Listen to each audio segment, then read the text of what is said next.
Yung ibang kasama nyo talaga, ano talaga, arguably talagang they cross the line, sa mga pagtrato po nila sa mga resource person. Wag! Dahil marami akong masasabi na mga kalabisan, na mga kasama nyo dyan.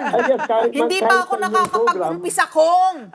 Dahil aminado naman kayo, kalabisan din yung ginagawa ng ibang kasama nyo dyan. Kalabisan.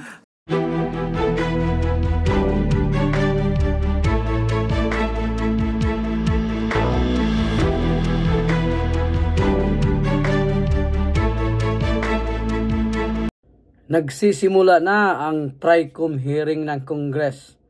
Ito yung mga investigasyon dun sa mga fake news ng mga vlogger, no? So, sana sa gagawin nilang investigasyon, imbitahan din nila yung mga kumakampi sa mga Marcos administration. Pati na rin sa mga Duterte supporters, ano? Para malaman natin na hindi sila bias. Marami ding kakalat ng mga fake news doon sa mga supporter ng mga Marcos administration. So exciting to. Panoorin natin tong reaction ng Net25 tungkol doon sa interview ni Alice Soto kay Ace Barbers, isa sa mga chairman ng TRICOM committee sa investigasyon ng fake news vlogger. 61% sa mga na-survey, aprobado po yung ginagawa ng Quad Committee, no? So ito naman yung extreme ng yung on the other end nga of the spectrum, kung ito nirereklamo niyo yung mga bumabati ko sa inyo, meron naman ang majority naman 61% approve of what you're doing. Let me be clear, Ali, no? Hindi kami nagrereklamo sa bumabati ko sa amin. Ang nirereklamo po natin, kasama ng milyong-milyong Pilipino, pribado man o nasa gobyerno, ay yung pagkakalat po ng mga peking news o peking mga issue.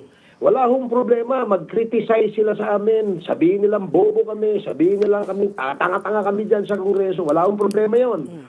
24 oras, 365 days in a year, pwede ho nilang gawin yon.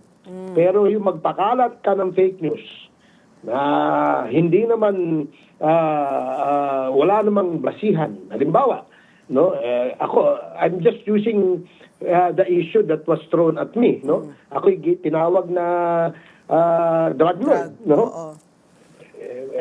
Tayong dalawa lang naman nag-uusap, Ali at si Pat, no? Tatlo lang naman tayo. Gusto ko sana kayong tanungin, kayo ba'y naniniwala na ako'y drug lord? So alam mo kami, kasi nga, alam mo pag wala po kaming hinahabol, wala po kaming attempt to curtail the freedom of expression and freedom of speech. Bagkus, gusto pa namin palakasin ito, pero dapat po meron pong responsableng pagpapahayag, no? Meron pong disiplina sa atin. Huwag po natin ituro sa mga kabataan yung mga pagmumura, pambabastos, dahil alam po natin yung mga anak at mga apo natin ay meron pong access sa social media. Ngayon, kung kayo ipapayag na matuto sila ng mga pagmumura at pagkakalat ng fake news, doon po natin ipakita dyan sa hearing na yan. So, mapapatunayan nyo naman, Kong, na kasi nga, nasa payroll ninyo ng nasa payroll ng mga illegal na pogo. At saka drug lords. Itong mga vloggers na to. So, gaya rin nila, tayo ay merong suspecha, no? Bakit ang aming basihan dito, hindi naman po siguro masipag na ito ay gumawa ng mga content para makapanirang puri kung wala pong nasa likuran nila o nagbabayad sa kanila. No, ako hindi ko naman nilalahat, no? Ali, marami po tayo magagaling, matatalino, at mga responsableng mga vloggers, no? Ang nakakalungkot lang ay meron pong nakakasingit dahil nga po walang regulasyon, wala hong limitasyon, may nakakasingit na mga bugok diyan, no? Just like the perfect analogy of a basket full of eggs, meron pong mga bulok, no? Yung mga wala hong utak, yung wala hong ginawa kundi gumawa lang ng pera. Meron nga diyan dating TV anchor hindi ko alam, laos na siguro. Wala hong ginawa ito kundi sumakay sa issue para magkaroon ng content, no? Siguro nababayaran yung kanyang mga content. Pero nakakalimutan niya siguro kung ano yung sinasabing responsible journalism. Nakakalimutan niya siguro yung sinasabing truth in journalism, no?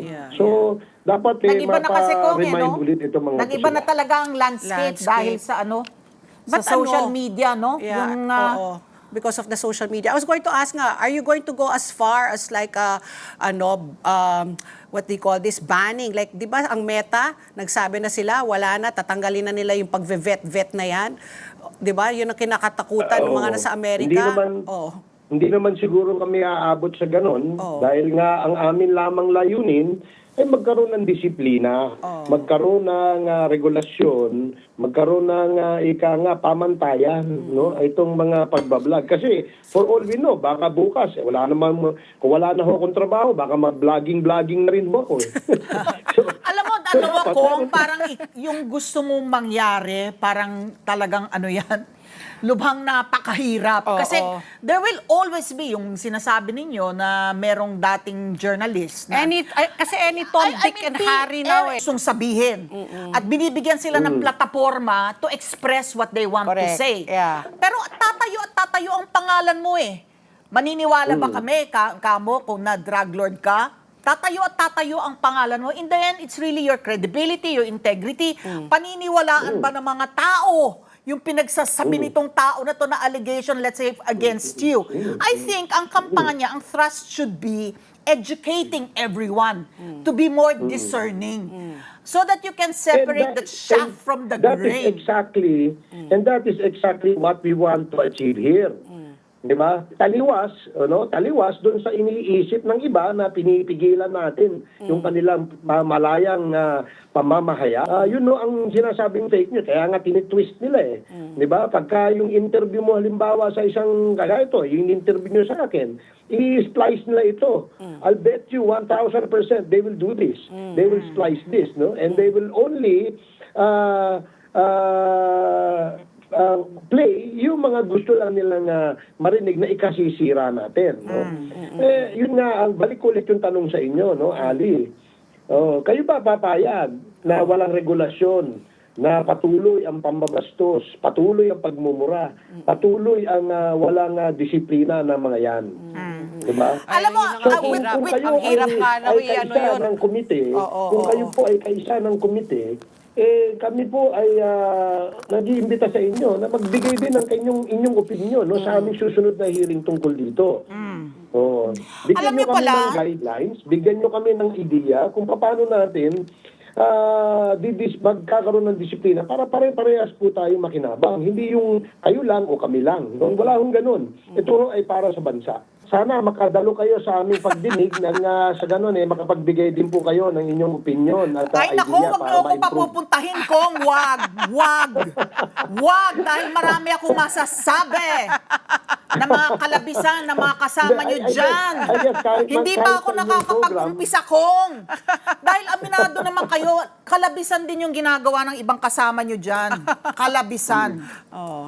Well, I will guarantee you na dahil ito po ay isang pagtalakay ng issue na may national importance at para po sa atin to at para po sa ating bayan, kailangan namin ng mga opinion mula po sa mga experts kagaya ninyo, no? Pagdating sa journalism, pagdating sa experience, kailangan po natin yan. Dahil kami po, hanggang paggawa lang ho kami ng batas, kami po ay dapat giyahan o gabayan nitong mga expert dito sa industriya nito. Oo. Simple lang kung in much the same way as, we would want people to respect us, ganun din sana yung ginagawad nating respeto sa ating kapwa. Yung ibang kasama nyo talaga, ano talaga, ano talaga, arguably talagang they cross the line, ano, sa mga pagtrato po nila sa mga resource person na